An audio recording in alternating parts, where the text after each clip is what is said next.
KE-100 motor drive unit, and I thought it'd be kind of interesting to do a little video about it, because if you don't have one of these units, then there's sort of a little bit of mystery that surrounds it. So I just wanted to show you how it works, what it does, and what it doesn't do, and just a few details about it.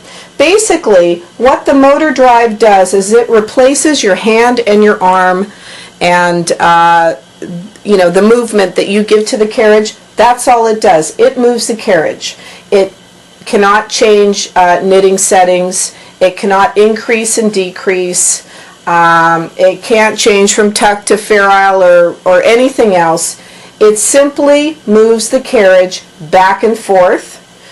You have two choices of speed. You adjust how far to the left and how far to the right it can knit. It has a row counter where you can set up, you know, 500 rows if you're knitting a blanket or a scarf or what have you. You can make adjustments like that, and it will stop if you run out of yarn. It will stop if you hit a knot. It will stop if you run into a jam and your carriage jams. It'll break away and stop. But that's all it does. It just simply moves the carriage from side to side. I'll give you a few details about all these little controls here, and then I'm going to finish knitting my scarf. I've got a tuck scarf going there, and I am going to do the fringe with the motor drive unit as well. So I'll let you kind of follow along with that, give you some details at the end, and hopefully you'll learn a little bit about the motor drive unit if you have never seen one in action before. By the way, many knitters have these, and there are production knitters out there that have several of these. So they are very handy, very useful. I've never had a problem with mine. I think the only adjustment that needs to be made is once a year. I get back there and I adjust the belt, which is inside this area right here. And you do that adjustment about once a year, and it's good to go. Now, if you look at the stand that it's on, this stand does resemble the black tilt stand that is sold for knitting machines. However, this is not the same as the black tilt stand. This is a very heavy-duty stand. It's specific to the motor drive. I believe the motor drives came with these stands originally, and there's a bracket on the right and the left here that supports a motor drive unit. I have seen these motor drive units attached to tabletops, but I do believe that they were originally sold with the stand.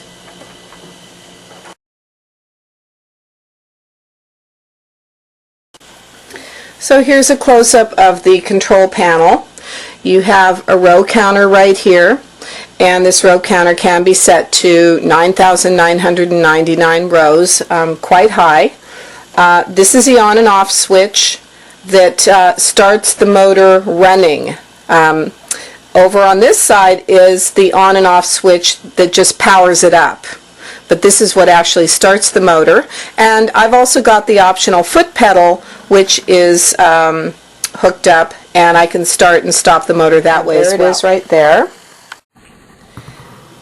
This area right here represents your needle bed. I've got it set at 27 left of 0 and 27 right of 0. So what that means is the motor's going to go back and forth, and as it hits about needle 27 left, it turns around and goes the other way, hits 27 right, turns around, and just goes back and forth. But you can set this wider or narrower. Actually, when I'm done with this scarf, I'm going to do an I-cord loopy fringe on it, and I'm going to be setting these to almost 0, 0, so that I can just knit on 3 needles at the very center of the bed. This switch right here is over to the left right now, which means that it will, when I start it up, it'll continuously knit back and forth. If I push it over to the right, it will knit 1 row and stop, and then I'll have to hit the foot pedal, it'll knit another row and stop. Hit the foot pedal, knits another row and stops. So this is for knitting 1 row at a time, you know, and there may be a reason to do that if you're, for example, doing decreases or increases or something. But I'm going to set it to the left so it just continuously knits. As long as the row counter reads a number, as long as I'm not out of yarn, it's going to knit. The lights right here, there's L for left, R for right.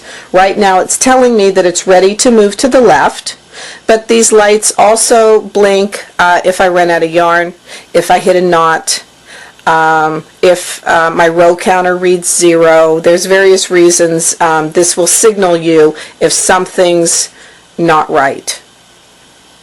Now at the top here is a little button. You can push it back to L for low and forward, H for high. And those are the two speeds, low and high. And I generally use it on high. You know, high is not actually that fast, but sometimes I'll put it on low for one reason or another. So this is a coupling, and there's a belt inside this piece of metal right here, and the coupling runs along that belt back and forth, and the coupling attaches to your carriage, and there's a special piece that you have to attach to your carriage that comes with the motor, and then that allows this to attach to the carriage. Now there's a safety feature built into this. This is the adjustment knob right here. You need an Allen wrench to adjust this, and basically if your carriage ran into a jam and stopped, this would break away and release from your carriage, which would prevent damage that would occur if this was going to push your carriage through a jam. You know, you'd wind up with a damaged carriage, damaged needle bed. So it's a safety feature that's built in. You can make it weaker or stronger so that it'll break away easier or harder, just depending on what you're working on. And earlier, when I was just taping a little bit, I did run into a problem where my carriage stopped. It wasn't actually a jam. I'm using 100% cotton yarn for this scarf, and I just forgot to use some yarn spray. So the carriage stopped and this broke away. And I'll play that little bit of tape after this, and you can see how it's a great safety feature that's built into it.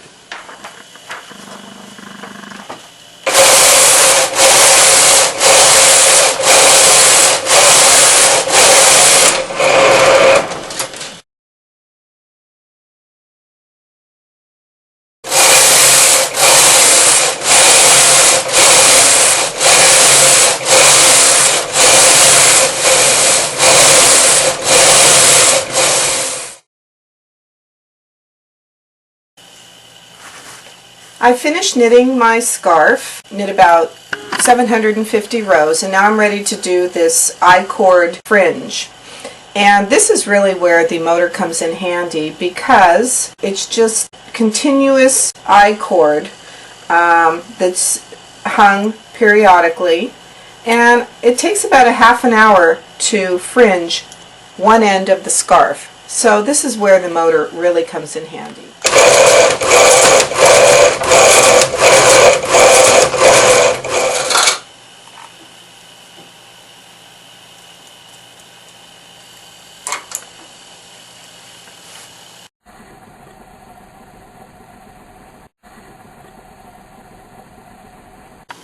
So here's my finished scarf, and it's been blocked. Let me zoom in on it. There's the loopy fringe.